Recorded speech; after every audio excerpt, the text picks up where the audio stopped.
gentlemen, my name is Yana Reznik, and I'm your host and pianist for today's show. We're very, very, very honored to have the amazing guests today, David Taylor, Wei Jing Wang, and Richard Herschel. And they're all members of the Chicago Symphony Orchestra. And we are going to take your questions, actually. If you're joining us online, everywhere in the world, hello. You can post your questions underneath the video. If you're watching on www.yanareznik.com, and right under the video, you can post your questions, and we promise to answer them. So, welcome. Thank you for being here. So, I would like to start with the music, and the piece that we're going to start with is quite fascinating because it has not been performed much by Felix Mendelssohn. David, do you want to tell us why? I don't know why it hasn't been performed. It's an absolutely fantastic piece, but for some reason it's been really neglected. Right. I heard it online, fell in love with it. I thought I got to play this. Yeah. So we're playing it, and so we will start with the third movement, and we'll go from there. Thank you.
No. I would like to invite you to have some tea with me, if you don't mind. So you can put your instruments there if you want.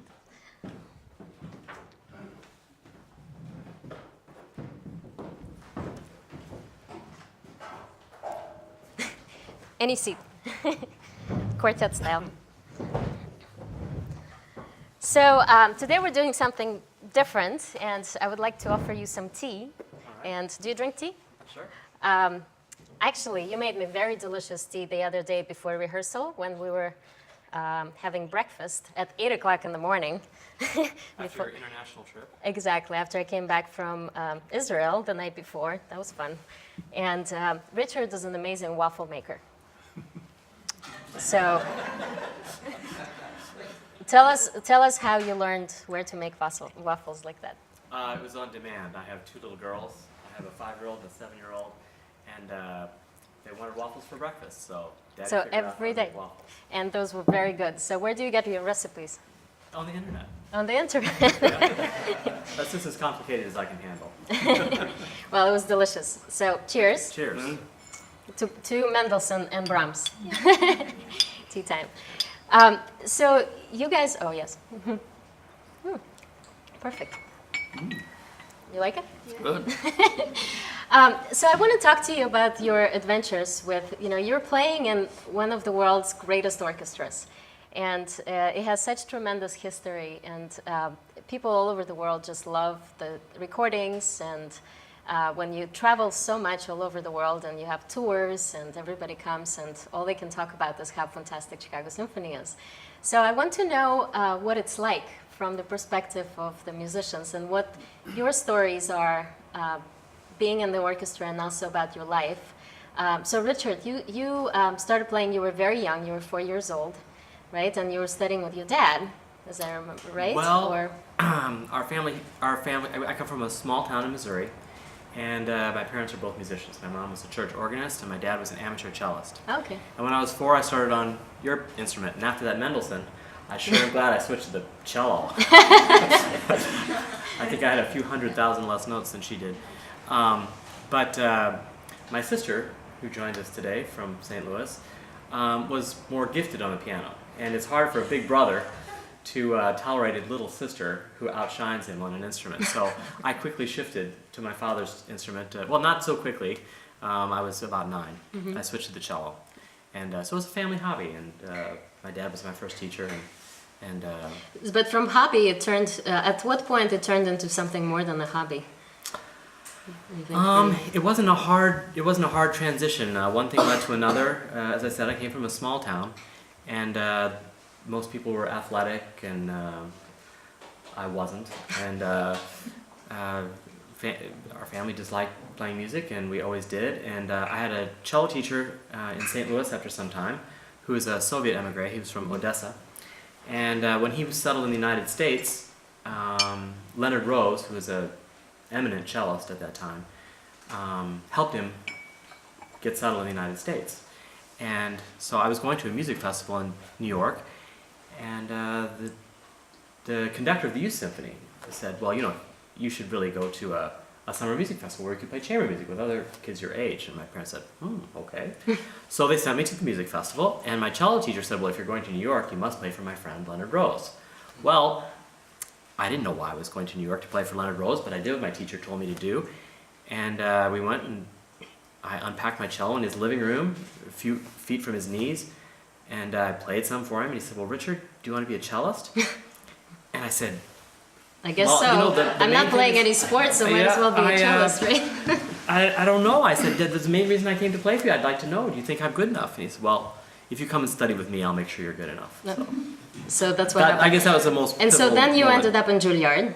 I went to Juilliard. Yeah, and then right after Juilliard, you went and took an audition, right? Or did you take many auditions before you got to Chicago Symphony?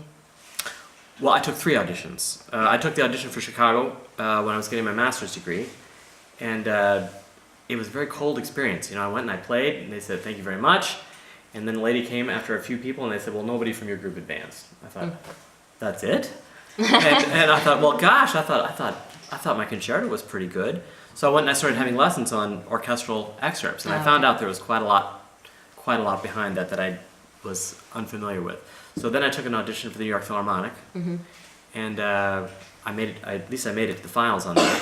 But then another man got the job, and then I got the job in Chicago. So it took me three tries to. Okay, but you went for the top orchestras right away. So was that your dream? Like when you were studying in school, and you just knew that you wanted to be in a great orchestra? When I was in the middle of Juilliard, George Schulte brought the Chicago Symphony to play concerts at Carnegie Hall, and he played the Rite of Spring, and I believe it was the Mahler Fifth Symphony. And I heard those two concerts, and I felt like I had no hair after the end of those concerts. I was so blown away. I couldn't believe it. And so it was from that concert forward, it was my goal. I wanted to be in the Chicago Symphony. Yeah, well, that was kind of my experience last year because I moved to Chicago a year ago, and I started going to all of your concerts. And every time, would you say that you had no hair? Yeah. Yeah, that's how I felt, and I kept crying every single time. I said, I gotta play with those guys because this is unbelievable. Just the sound. Yeah. So Wei Jing, you grew up in China. Yes. And did you even hear about Chicago Symphony? Or, like, how old were you when you first, got acquainted with the symphony? I think it was around when I was in high school. Mm-hmm. And my teacher actually suggested me to listen to the recordings, and she gave me a couple of Chicago Symphony Orchestra CDs. Mm-hmm. And after I listened, I just fell in love. Yeah, and you said, I gotta be there, right? Well, at that time I wasn't daring enough to think that way, but definitely that's some kind of dream that I had. Right. So your teacher probably was really tough because you turned out so good. What was it like in China versus you think that in America? Is there a big difference between the styling of preparation, practicing, or growing up musically? I think teachers in China, I feel they're more serious. They're more serious? Yes, and they demand more. Yeah. Like they have to set a certain amount of time that they say you have to practice 5 hours a day, otherwise next week you don't show up on my lessons. And that's like a punishment. You don't show up in the lesson, that's a punishment?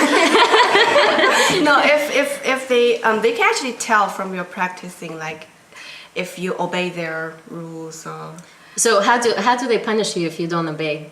Actually, once my teacher just left in the middle of the lesson because she found out that I didn't finish her homework, so she just left, and sometimes she will yell at me. So no, like Russian, they always say that they beat you with the ruler on the hands. Yeah, my teacher is in the audience today, by the way, and she was not like that. She was too nice to me. But what about you, David? Well, what do you want to know? The whole history? Everything, No, I want to know. Well, to make it really quick, I discovered a 1/8 size violin in the attic when I was 4. And my father had 2 families, actually. I mean, his first wife died of cancer, but he had a daughter with that wife who apparently was quite a talented violinist. She started very young and then died of tuberculosis, I think, when she was 10 or something. Oh, that's horrible. So she didn't continue any further, but in any case, the violin was there, and Dad was a violinist, not that good a one, but he was actually a quite good teacher of violin. So he started teaching you then? Yeah, well, I found this violin in the attic. It started making noise and driving him crazy, so he decided it's time to teach this kid something. So, I started teaching, and then we lived in Canton, so it was 65 miles from Cleveland. So then they would drive me for lessons up there to the Institute, Cleveland Institute of Music, from the time I was 9 and a half until I was 15. Then I started studying with Raphael Jurian, who was then concertmaster of the Cleveland Orchestra for 2 years. Then went to a summer music camp and met this guy by the name of Itzhak Perlman. And his teacher, Dorothy DeLay, who had brought me to the camp, and Itzhak... And she was teaching at Juilliard as well. Oh, yeah, sure. She said, you should come to New York this fall as a senior in high school. I said, okay. So that's where I ended up. I was a senior in high school in New York, and so I was at Juilliard as a So she was preparing you then for the yeah. the audition for So college. I was senior in high school. I was already at Juilliard, and then I was 7 years in the school. And then on graduation, first audition was New York Philharmonic, of course. Of course. And Where else to go? I didn't win. However, and then my next audition was the Cleveland. And they offered me the position. And immediately around that same time, then Boulez, who was conducting New York, the one girl who made the finals, he didn't like her. So then they called me back, but I had just been hired in Cleveland. You said, nah, never mind. Bye. I'll go back to Yeah. home, what's more like home. So it was coming home for me. So I was 5 years in Cleveland, and then of course the assistant concertmaster position opened up here. And it was a good way to get out of Cleveland. So, I don't blame you. so I came over here, and I've been here now 37, I think.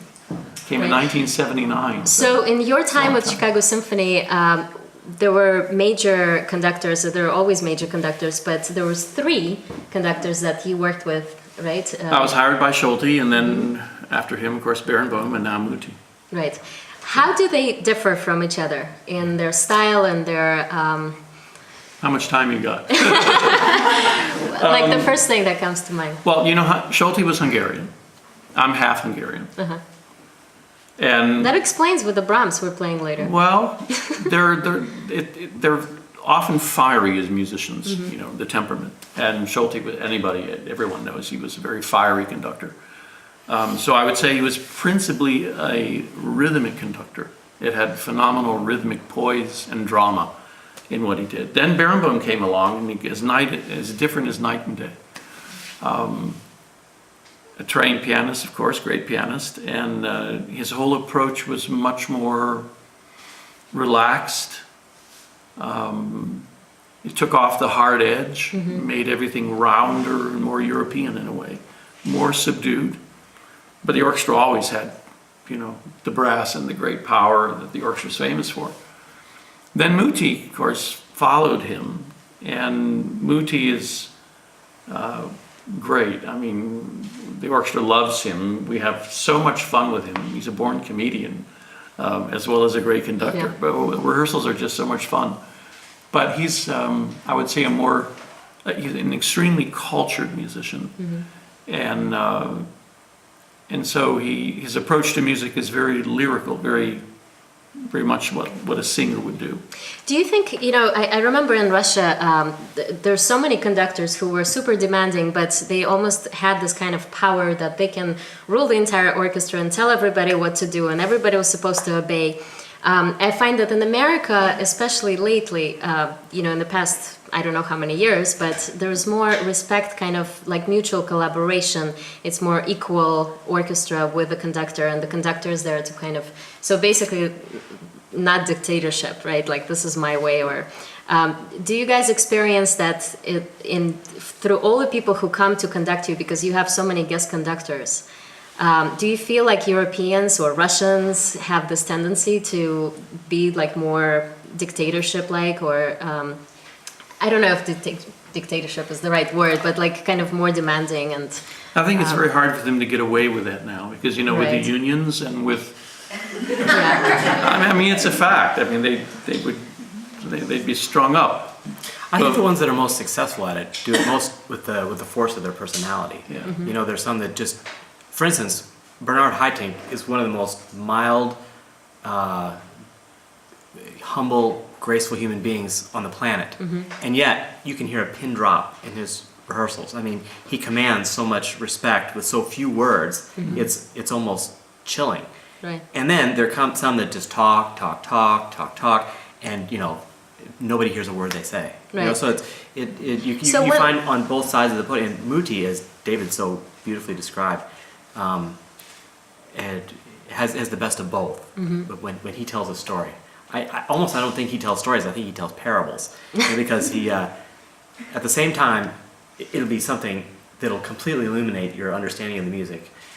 You understand it much more thoroughly, much more deeply, and in a way you hadn't thought about before. At the same time, there's a little bit of a threat in the story. I mean, it makes you sit up a little bit like, oh. And it's incredibly funny. And everybody has a good time, but everybody he also elicits, I mean, for me, I can speak only for myself, but he elicits the best from me. You know, he's got some threatening eyes. You know, and if he looks down, and there are other conductors. It's intimidating, that do right? that, I mean, you know? you have this incredible person in front of you, and I mean, I heard somebody else in the orchestra say that there was a moment when somebody messed up, and he totally called that person out. And you know, I mean, how terrifying it is in front of all of your colleagues. But he did it in such graceful way that it just made the person play better, you know, and everybody just forgot about it. Ooh. Whoa. Serious feedback. Maybe that was some. That's a sign to change the subject. Yeah, let's change the subject. So, musical gods just heard us. Wei Jing, you have amazing personal story, and you met this guy who's also a cellist, right? How did you meet your now husband, right? Yeah, I actually met him in Roosevelt University, where we both studied around 2004 when we first came here. So that was more than 10 years ago. Yeah. And so then you got jobs after finishing Roosevelt. You played in Phoenix, right? And then where else? St. Louis. In St. Louis. So when you left for St. Louis and Phoenix, how long were you away from Chicago? Phoenix is about 3 hours flight from Chicago. No, I mean like in years. How many years were you away from Chicago? In total? Total, I think 1 year after we dated, and then I left for Phoenix. For how long? For two years. 2 years. Yes. And then you went to St. Louis? St. Louis for 3 years. For 3 years. So Yeah. 2 years and 3 years. So you guys stayed together for 5 years while you were somewhere else. Long distance relationship. Yes. You know, to me that's really fascinating, because then you got, of course, Chicago Symphony job, and you got to reunite again with your love. But what was it like for you? Because, you know, he was here in Chicago, you were for 5 years gone. How do you keep the relationship? And it's such a huge sacrifice you have to make, right? For work, for music, especially when you have two musicians in the family, right? What was it like for you? Why did you choose to go the music path versus saying, oh, well, I can just have a family here in Chicago and find something local in Chicago and be with my love? Actually, when I first went to Phoenix, he had to finish his school in Roosevelt. So, but playing the orchestra is something that I always want to do. But he actually would love to be a teacher, so he has to persuade the teaching. The learning at the college, but I wanted to play in the orchestra, so I chose to go. But Phoenix was not the final destination that I wanted to be, so I just want to keep trying for other orchestras. So I kept practicing and playing in the orchestra while he continued study for his master degree and diplomas and doctor degrees. Right. So somehow it just ended up I doing what I want to do, and he does what he wanted to do. Right, so you had like these two parallel lives, but yet you stayed together through this entire time, which 5 years is a long time. Yeah. Well, we really have a bond between us, I guess. Right. I mean, we love each other so much, so there's no point that we can break up. Right. So that's just how we keep it. So the love kept you guys together. Yeah. But the love for music and the love for each other. Yes. Yes, and that's what musicians have to do, right? It's a lot of sacrifice, but you do what you love. So, and now you're married, and now you're both in Chicago. Yeah. And you're happy. Yes. Wei Jing also plays with lots of contemporary music, right? And with Music Now. What was that like for you? Are you very familiar with contemporary music, or was it something new that you started doing with this program? I don't know if I'm familiar with it, but I do play that quite a lot, the contemporary music. How do you find that differ from like being in the orchestra? Because when I heard you play, you had this incredibly difficult solo by yourself. But actually, I feel sometimes contemporary music is easier to play because nobody knows it. Yeah. So if you mess up, it doesn't matter. Right? Yeah, they cannot really find out. I mean, sometimes it demands more technically practicing, but it's just a matter of time that if you just put time in it, then you can just achieve whatever you want to achieve. But for the classic music, I mean, it never stops. Like, it never stops to get better. Right. So I feel it's always something that we can do more. Right. Well, I think this. Do you guys want to play another movement? Sure. Of should we do another Mendelssohn movement? Yeah. Why not? Okay. We'll fourth. Yeah, we'll do the last movement of the quartet by Mendelssohn, and I was going to say something. So, you know, as you heard, this piece is incredible, and it's got 4 movements, which we're doing 2 of them. And there are actually 3 quartets. This is the 3rd one, and none of them are being ever performed, really, right? Which I find fascinating. So hopefully after we do it, people will hear it and be like, oh, that's not a bad piece. Okay, shall we? Great.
have a question for you guys. When you have so many different conductors coming, but you of course have a huge rep that already is in your program, what is it like to play things that you already played so many times, but with different people, different directors? Well, it's different. Each conductor brings, his own flavor, his own tempi, his own ideas. And you don't start from scratch. You have played it many, many times, like a Brahms symphony. How many times have we played it? Many, many times. So you already have your own conception of how Do you it think should that your orchestra has one conception of the piece, or is it different players have different Oftentimes, I think there's sort of a cohesive approach to it? And sometimes conductors will come with a radically different idea. Sometimes they'll have a very classical approach to Brahms, and one thing's very clean and crisp, and after all those years with Barenboim, it takes some undoing. And the conductor has to be very assertive to be sure to elicit that from the orchestra. And then sometimes they're just happy to ride the wave of how things are going, and because they usually go pretty well. Right, because with such an amazing orchestra, if you have a concept of how to perform the piece, the conductor can probably trust that you will play it extremely well, regardless of his ideas, right? But it's then, of course, you look up to him for his interpretation, right? Or sometimes you don't. Sometimes you look up, sometimes you don't. You don't. Toscanini said, in government democracy, in music aristocracy. Nice. So, you have 100 guys there with different ideas of how a piece should go. Exactly. Not radically different, but somewhat different. So you need one guy to really pull it together. And some do it really well, and the rest that don't, we then sort of find our own way together anyway. We're all listening to what's going on. Right. And if a woodwind player plays a solo a certain way, Then you react to it. you react to that, Yeah. and you maybe play it the same way if you like it.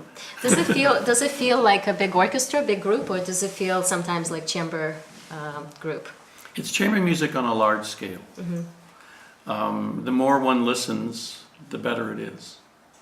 So, in the end, you're trying to really stay together, blend your sound. The great orchestras really do that well. Just throwing a bunch of guys together and playing, they may or may not listen very well. But a group like this that's used to playing together, we sort of know how we sound. And Right, there's one. Yeah. What about socially, like outside the stage? Do you guys find that the orchestra is a big team, big group, or does it kind of form into, do you find the special people, for example, to hang out with and form a little clique or something, or Richard? I think they're accumulation of smaller groups. cliques, as you said. Yeah, Right. people who. So are you guys a clique? gravitate. Oh, yeah. Since the very beginning. So First how day he did arrived on the stage, we were... So how did you guys meet and how did you click? Well, I was new in the orchestra, and we were washing our hands after a break, and he said, "So, what kind of cello you play on?" And I told him. He said, "You're kidding. That's the same maker as my instrument." Which is what? Prasenda. Prasenda, Maker okay. from Turin, Italy. Well, So- back then it was. Now we're using different stuff. But Right. back then Okay, it so was, then yeah. but- So it started a conversation that hasn't stopped. Has never Right. stopped. So. But speaking of instruments, you guys play quite extraordinary instruments, both of you. And you tell the story actually quite amazingly. When you first told the story, I wasn't sure you were talking about a woman or a cello. There are many similarities. they both cost a lot of money.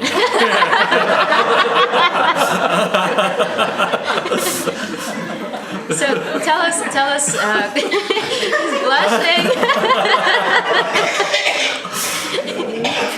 Tell us your story of the cello.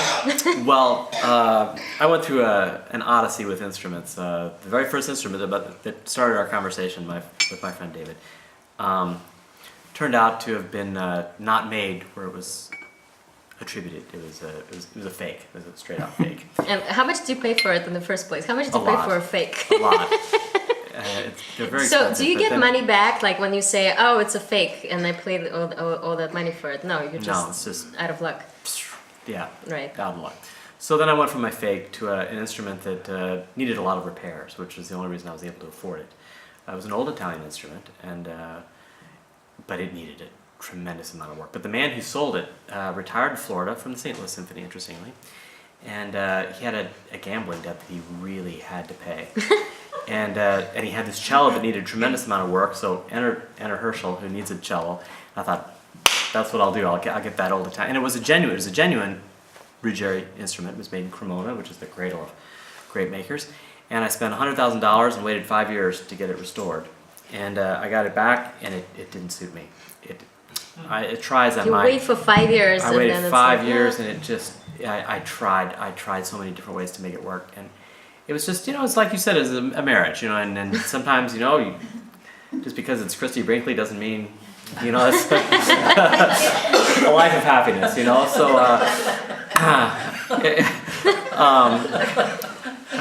so then I finally, after some time, I decided to put it for sale. And during this time when, I got this instrument back after all those years of waiting, I tried an instrument by a maker by the name of Grafriller. And Grafriller famously was played by Pablo Casals, one of our foremost cellists. And it sounds like a Germanic name. He was from the Tyrol, but actually he was a great maker from Venice, Italy.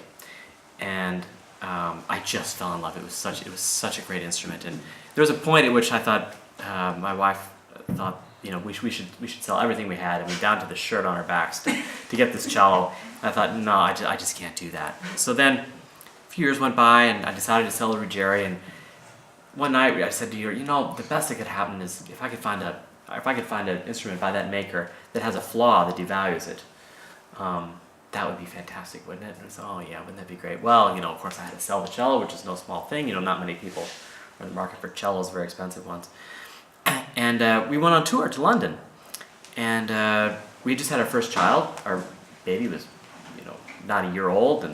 And I love instruments. And usually on tour in great cities like London or a city like that, I'll go in, I'll try instruments that are for sale and of interest.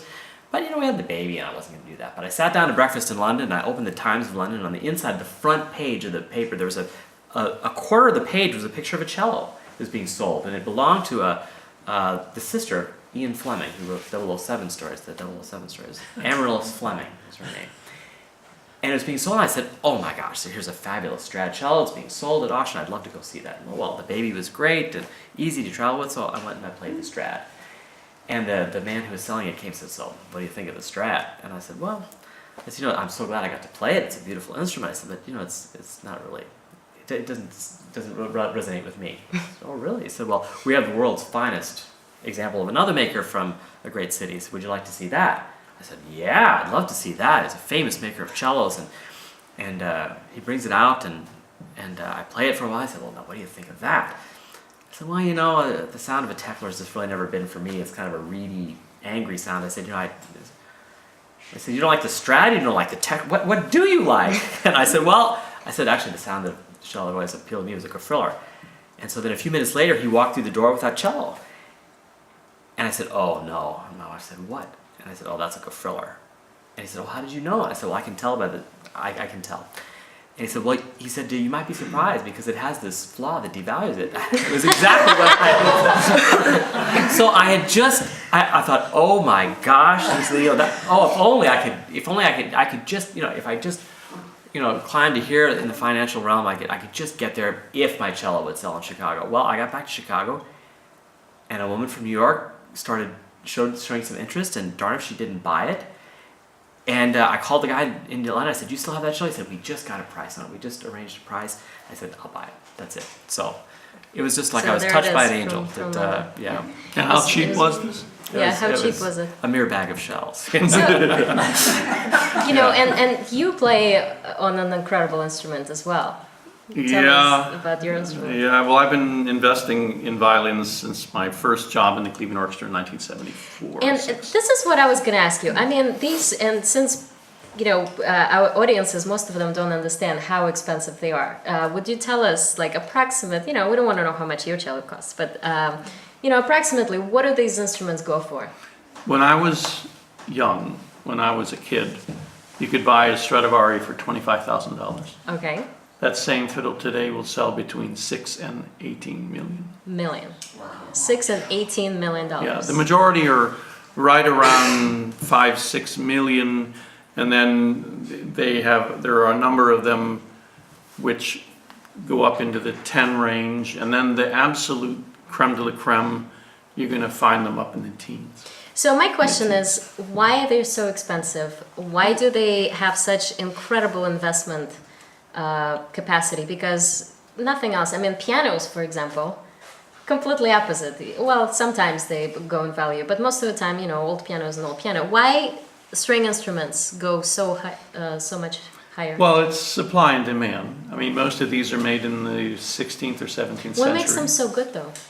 Well, the wood they used was phenomenal. The maple and spruce, the varnishing. Back then, families made instruments for generations. So there were a lot of secrets that they probably kept in-house. So they're phenomenally well made, always in Italy. I mean, the Italians made the great instruments. So somebody out there spilled the secret, obviously. Well, we're in a renaissance of violin making now. Right. So there are, here in this country especially, there are some wonderful instruments being made now. But let's face it, I mean, the old Italians are what they are because So they were it's the special. wood and some special secrets, and you think that nobody nowadays is able to produce the same quality of the instrument? Well, you have one thing going for them that a modern maker can never have. That's time. Because wood has a hardening cycle of about 300 years.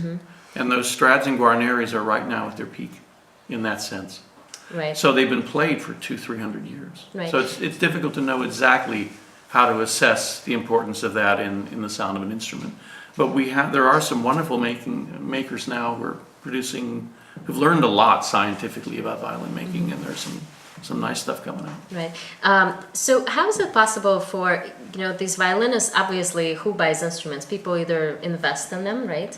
Or if you're a musician, how are you supposed to have this kind of expensive, I mean, even $100,000 for somebody who is, how does that work in the music world with, you guys are not billionaires to start with, I'm sure CSO pays well, but, to invest in something that's a few $1 million, For the young people, it's really, really tough. it's impossible. Unless your family is rich, or you've got a friend who wants to make the investment and let you use it. Right.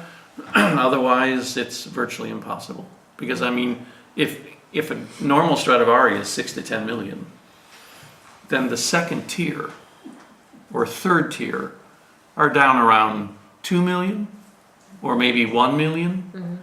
But, I mean, it's still a fortune. Right. So, What does it feel like to walk around with 10 houses in your suitcase?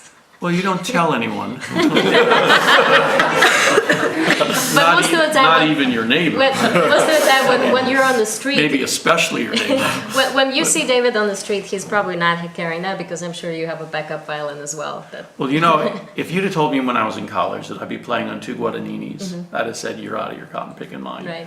But in point of fact, the Chicago Symphony owns a Guadagnini violin that they lend to me. I keep that at the hall and play my concerts there with that violin. Right. And I keep my own Guadagnini at home. At home. So I don't have to take a fiddle in the subway Right. when I come to work. And that's a huge advantage. Yeah. And some people leave them, in New York there were a couple of stories of people leaving them behind in the taxis and everything, or crashing them. Or This kind of thing, Yo-Yo Ma left a Stradivari cello in the trunk, yeah? Oh, a taxi. Yeah. Yeah. Oh, you were telling me about the Yo-Yo Ma story with his Strad on stage. Well, here in Chicago, his instrument, you see the end pin of my cello is sticking out there, and he was in the audience with a microphone, taking questions and speaking with people. And he left his cello out the way I did, but there was an orchestra on stage, and the conductor walked off the podium, walked around and kicked the end pin, and knocked the cello over and put 3 cracks the full length of the top of the cello. So that cello just went investment down. It probably went from 26 million to 25. Yeah, that's too bad. So besides this, you guys have an incredible hobby. And first, I thought it was only David, but then I saw Richard pictures as well, and I was quite impressed as well. So I have. How did you start with taking pictures? And When I was at Juilliard, a friend of mine there who played also violin, studying with my teacher, was given a top Nikon camera for Christmas. So he brings this to school to tempt me. And he shows me this camera, and it was a beautiful thing. And I just was sort of just taken with the item itself. So, but I didn't have that kind of money, so I went out and I bought an inexpensive German camera. But I started shooting back then around town. It was film back then, not digital.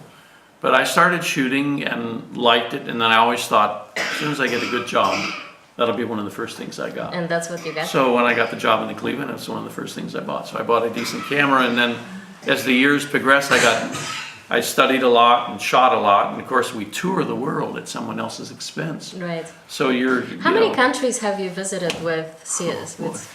Have you counted? No, It's a lot. it's a lot. So how often are you on the road with the orchestra?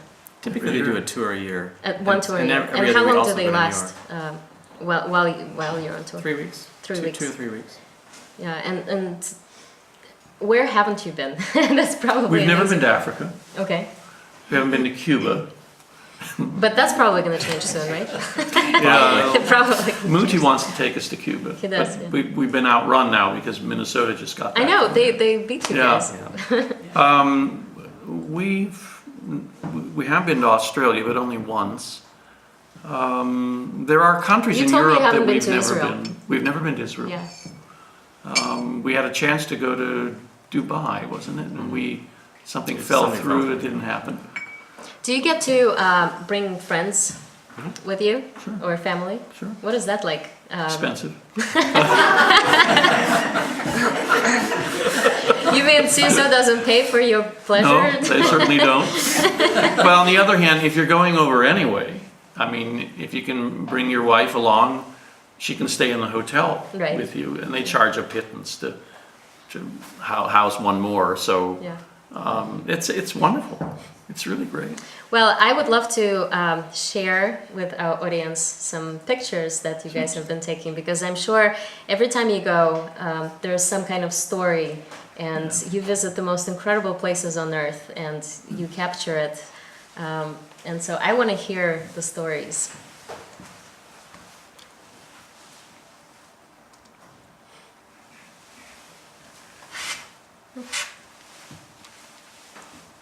One second.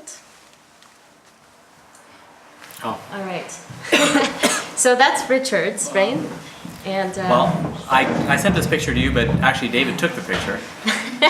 okay, so David took the picture, and where is this? Is this? This is a violin shop in Lucerne, Switzerland. And what are those instruments? The instrument's being repaired by the husband and wife of the shop, and it's a friend of David's, and it's one of our hobbies on tour. We You go guys and just go to go violin check out. shops and. What is that? Well, this is my motivation for playing the cello. When I was a kid, my dad said that if I'd finished my studies, my book of studies, by my birthday in April, that I could have a motorcycle, because we live in the boondocks, and so I could ride a motorcycle in the country. Is that you? That's me. Yeah. And So your dream came so true. then for every hour I wanted to ride the motorcycle, I had to practice the cello for an hour. Nice. So that was my incentive program.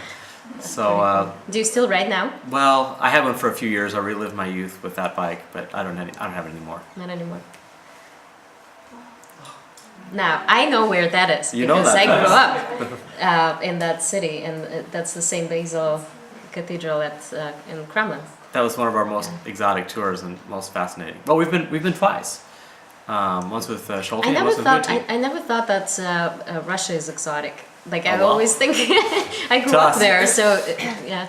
Did you have some cool experiences? What year did you visit when you were in The first Russia? time was 91? 90? 90? I think it was 90. 1990, and then it was 3 or 4 years ago. So in '91, I mean that's when the whole change happened. Oh, they were what rationing was the food and... Gorbachev was taking over then, and it was just happening Right. at that point. It was amazing because there were so many musicians that reached out. I had dinner in musicians' homes, and they were so friendly and everybody open probably and- fed you like caviar and pilmeni Yeah. and vodka and yeah, they were very generous. Could you keep up with them? No, I don't try. So Where's this? That's Wagner's home in Lucerne. And David and I were taking pictures there on September 11th, 2000. That picture was taken on September 11th, 2001. 9/11. 9/11. That was 9/11. 9/11. And we were there at that house touring. It was just across the lake from where we stay.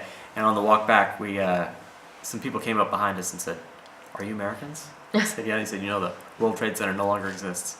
Meanwhile, you're in this peaceful, beautiful, We're in this incredibly gorgeous... peaceful, beautiful place. Yeah. Where's that? And people ask, what is the best part about going on tour with the Chicago Symphony? And for me, it's the breakfasts. And that's the breakfast buffet. So that's why I put that in there. Nice. What is that? That's the Great Wall of China. Those are the steps going up the Great Wall of China. That's how big they steep. are. I didn't realize Yeah, how it's not. steep they are. It's not a stairway like most. Not to the elderly. Yeah. Yeah, Do they have handicap access or something else? they've got that handrail right there. That's it. That's it. Now, these are David's pictures. Do you want to turn around so we can hear you? Yeah. Thanks. This is a photo taken in a cable car going to the top of the mountain in Jasper, Alberta.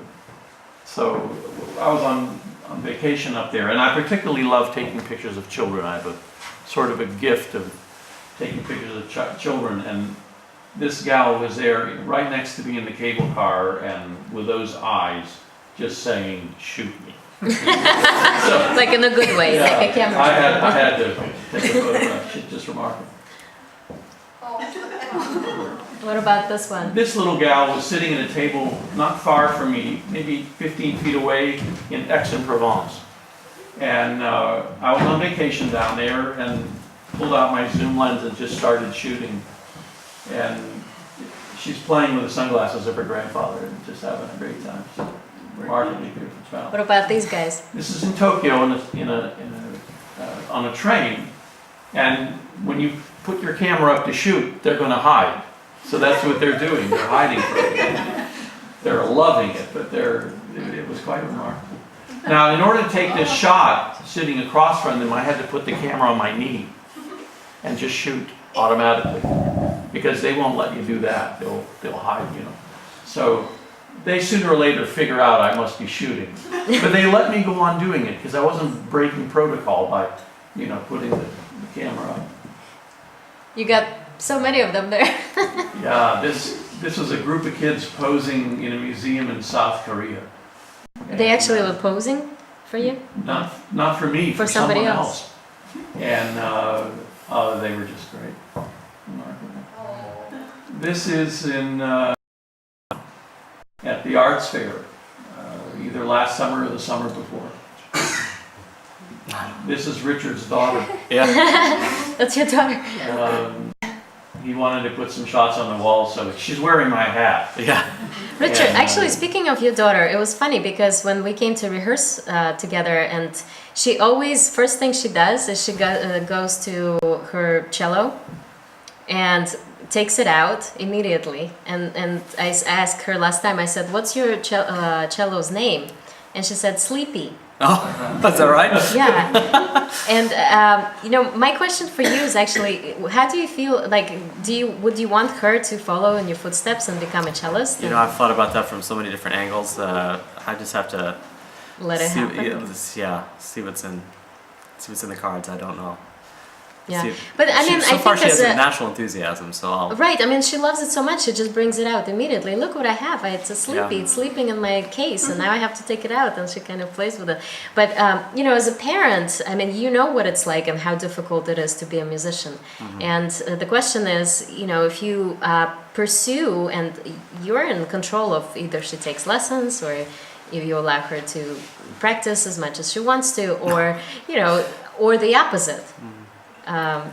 Yeah, I've definitely thought about it from many different angles. That, you know, to be a successful musician, I think I always felt that it was half effort and half luck. You know, I for the fortune that I've had to, you know, have a life in music, there are so many people that are more talented and able than I, and less successful. You know, it takes a tremendous amount of luck as well as as good. The harder you work, the luckier you get. But nevertheless, Right. it's not a field where you can just plunk down in any city and be a doctor or a It's lawyer just or that anything way. else with a tremendous amount of schooling to it. It's Right.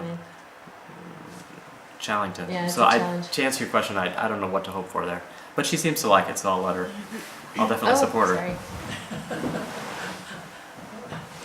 Cape Cod. Also Cape Cod. That almost looks unreal. Is that real? It's real. You know where that is. I'm on the Odyssey when I shot this. The boat. Oh wow. Cape Cod. What are those?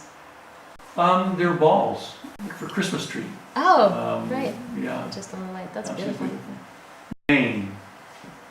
Is like a special road somewhere, or you guys just walking around? Got lucky. Just came across it. Moulin Rouge in Paris after a rain. That's beautiful. It looks like a painting. Now, don't believe everything your eyes see. These balloons are not in this picture. So you added them? I added them. How did you add them? I stole it from another picture. But yours, right? No, Or actually somebody not. else's picture. No, I saw a picture of balloons like this, and I struck the background and left only the balloons, and then using a layer, put this on top, because you would never see a scene like this in Chicago. Right, exactly. It's so happy. I But it's want to be interesting. there. Lake Led in Slovenia. Stunning place. Just stunning. This is Cortina, near Cortina d'Ampezzo, northern Italy. These are the Dolomite Mountains, and Muti has a home near here. Imagine. That's just north of there. The Grossglockner Pass, the famous road, goes just by this town and past that mountain en route to Salzburg, one of the most gorgeous drives in all of Europe. Hong Kong. Tuscany. Also Tuscany. You know what that is. Did you guys climb all the way up? Huh? Did you climb all the way up? Well, yeah, we were out there several hours walking around. But when you first started and you saw the height of the steps, you thought, do I really want to do this?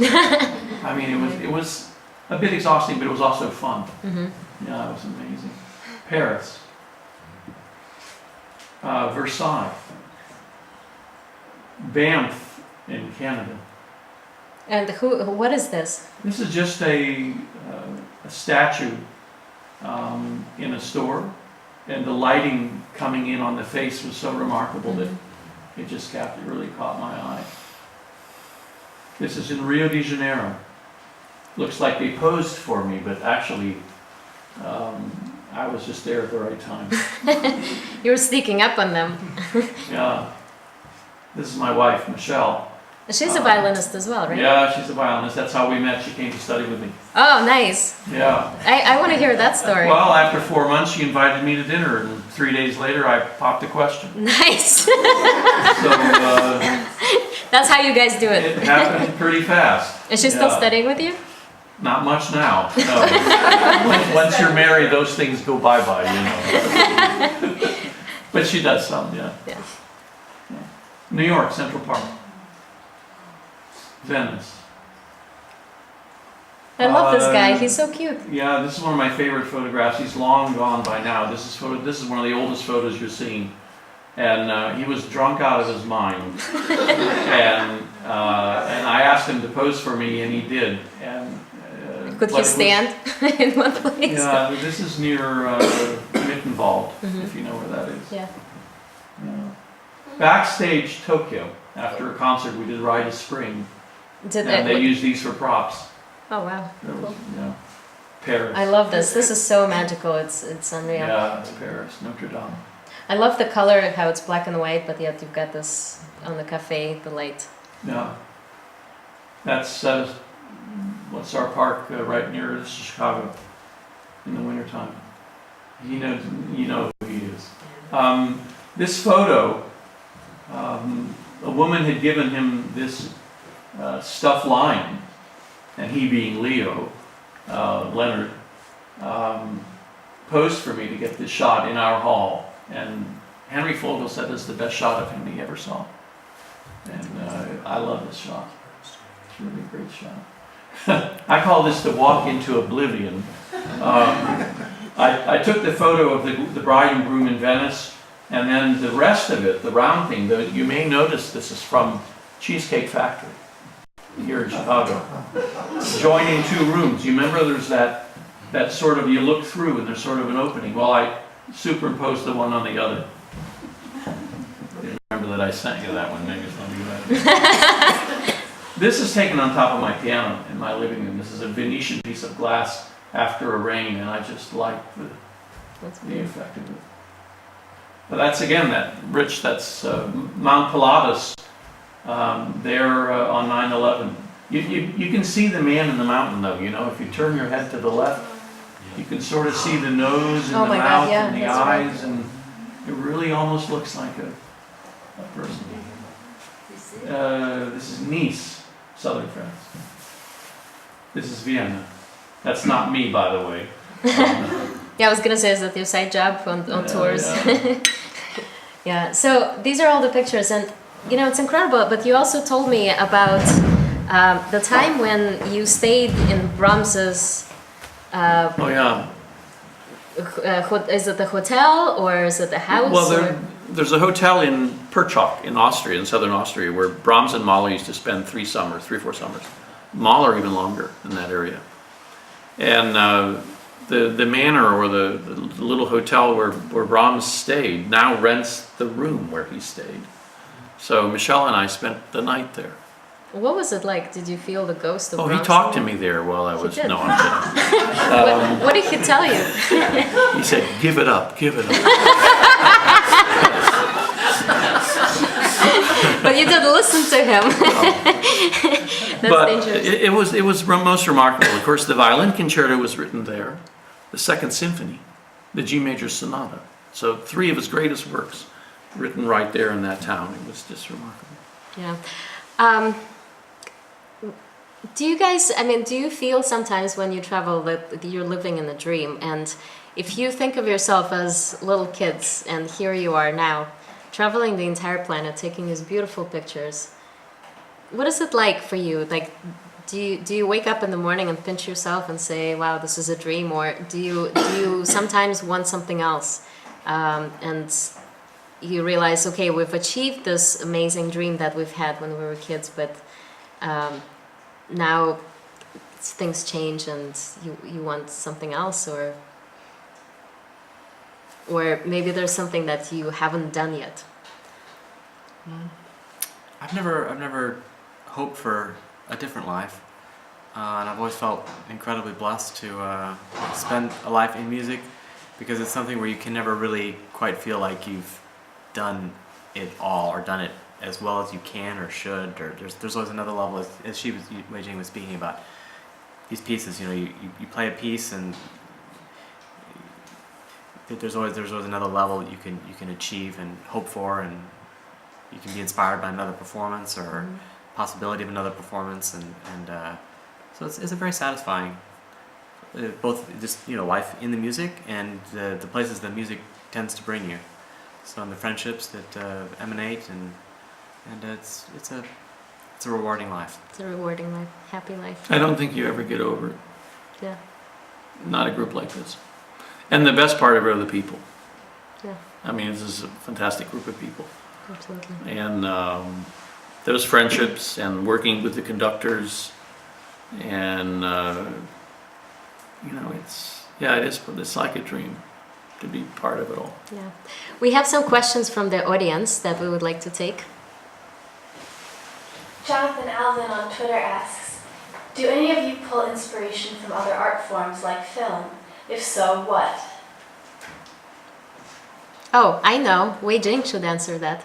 You told me that when you go to Ravinia, what do you do between rehearsals and concerts? Oh, there is a mall very close to Ravinia, so between the breaks I usually go there and watch movie, because they have an AMC theater there. So that's how you spend your time between rehearsal and the concert? Yes. You're not practicing? Oops. So, do you find that those movies inspire you, and do you find relation? I guess the question, right? Does that relate to your music making afterwards? I guess. What kind of movies do you watch while you're there? Whatever's showing. I don't specifically remember, but sometimes the movie music is very beautiful. So really enjoying it, and can bring some emotions to the concerts later, maybe sometimes. Right. Yeah. What about you guys? Well, for you, photography, right? Yeah, photography, but also, especially art, any paintings. One of the nice things about going to Paris, for example, is going to visit the Louvre and Museum d'Orsay. And yeah, I think there's a real connection between all of the arts that way. Exactly. And it enriches your life a lot. We have another question? From Sonia Leviton on the website. What has been the most challenging orchestral piece for you to play with your specific instruments? Boy, last week we played a piece by Messiaen called Triangulilla. It was as hard to play as it is to pronounce the name of it. Oh, it was, how long was it? Over an hour. 80 minutes, I think. 80 minutes. minutes. Oh, Exciting. you practice and practice, and after the concert I felt like I needed a shower. It's just, so many notes that It's just, went yeah. by. It's complex. And but- you guys, also the program you're doing this week, it's all modern music, right? We played a film score to an old German silent film called Metropolis. And the music was all Bartok and Schoenberg. That's not easy. And you had one rehearsal? One rehearsal in the morning and a concert that night. Wow. Boy. And it's with a score, which makes it much more difficult probably. Well, for conductor at least, right? Because you have We had to a very follow talented the- conductor, but yeah, that was a tough one. Yeah. Hours and hours of practicing for one concert, And that's it. and about a lot of it went by. Yeah. Do we have another question? From the audience. For Wei Jing, did you begin on viola, and how did you choose the instrument? I actually started on violin when I was 4, and then when I studied at the music middle school affiliated to Shanghai Conservatory of Music, they actually needed some viola players because there weren't many students that play the viola. So, but my teacher, she both teaches violin and viola, so she suggested if I want to give it a try. So I did, and after a couple months of playing the orchestra, I just fell in love with the sound of the viola, and my teacher thinks that I'm tall, I have a relatively big hands, so she suggested me actually to stay on it. Because she thinks that I'm pretty good at it, so she's like, why not? Good choice. Yeah. Good choice. Yeah, and that's how. Do we have more? Also from the audience, you chose to perform Brahms for everyone. You chose to perform Brahms and Mendelssohn together on this program. What is the relationship between Mendelssohn and Brahms as composers? David. Well, Mendelssohn comes first, of course, and Mendelssohn is the more classical of the two. Nevertheless, Brahms certainly thought of himself as a classical romantic composer. Not a romantic classical composer, but a classical romantic composer. So he's always looking over his shoulder. He kept a bust of Beethoven in his room where he composed. And he said he always was, he always felt Beethoven was overlooking what he did. And Brahms's music has a very definite classical architecture to it.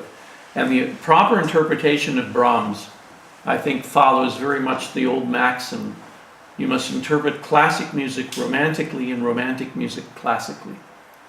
And that keeps you from going too far one way or the other when you're in both schools.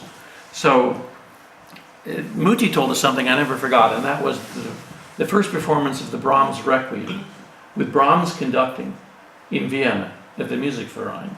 They kept the timings of the Brahms Requiem down through the years, whose do you think was the fastest? Brahms. Yeah, Brahms.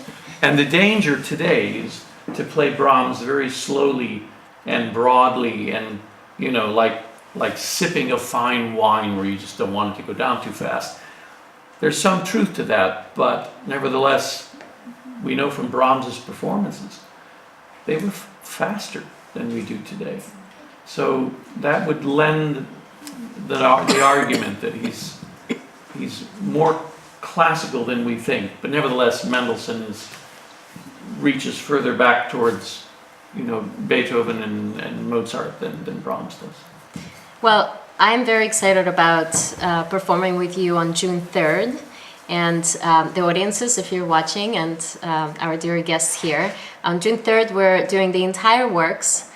So that would be the Mendelssohn Quartet and the Brahms Quartet in one program at the Symphony Center in Buntrock Hall at 6:30.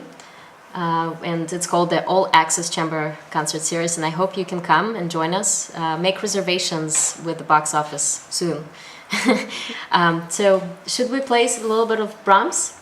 Why not? All right, let's do it. We will do the last movement, the fun Hungarian influenced one. So you'll see David's roots at work.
Thank you all so much for joining Playful Talk. Our next show is June 18th, and then we have one in July. The next one, we have young groups coming that won a big competition here, so you'll see what it's like to be on the beginning of their careers when they're 16 and 13 and have everything ahead of them, and to see what they feel like. And then we hope to see you there, and thank you everybody for joining on the internet. If you have more questions, you can always write them, and I will try to ask these guys to answer if you have more questions. But thank you again, and I would like to thank a very special host who is the PianoForte Studios here, Thomas Zolz, and for having us and being so gracious with the space and these beautiful pianos.